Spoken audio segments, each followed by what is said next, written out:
യേശുമിശിഹായ്ക്ക് സ്തുതിയായിരിക്കട്ടെ. ക്രിസ്തുവിലെത്രയും സ്നേഹം നിറഞ്ഞ സഹോദരങ്ങളെ, ജെറുസലേം നഗരത്തെക്കുറിച്ചുള്ള ഈശോയുടെ ഒരു സങ്കടം, വിലാപം ലൂക്കായുടെ വിശുദ്ധ സുവിശേഷം 19 അധ്യായം 41 മുതൽ 44 വരെയുള്ള തിരുവചനങ്ങളിലൂടെ നമുക്ക് ശ്രവിക്കുവാൻ സാധിക്കുന്നു.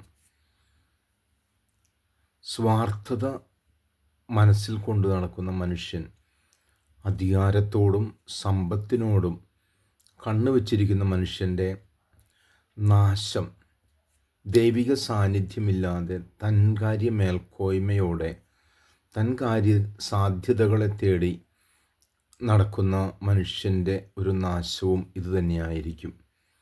ശത്രുക്കൾ നിനക്ക് ചുറ്റും വലയം ചെയ്യുമ്പോൾ എന്തു ചെയ്യണമെന്നറിയാതെ നീ അസ്വസ്ഥനാകും.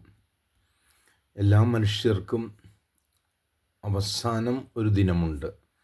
ആ ദിനത്തെക്കുറിച്ചുള്ള എല്ലാ ശക്തിയും ചോർന്നു പോകുന്ന ആ ഒരു സമയത്തെക്കുറിച്ച് ബോധവാന്മാരായിരുന്നെങ്കിൽ, അപ്പോൾ ഒരു നഗരത്തെ, ജെറുസലേം നഗരത്തെ നോക്കിയാണ് ഈശോ വിലപിക്കുന്നതെങ്കിൽ, സൃഷ്ടികളായ നമ്മളെക്കുറിച്ചും ദൈവത്തിനൊരു ആലോചനയുണ്ട്, ഒരു പദ്ധതിയുണ്ട്.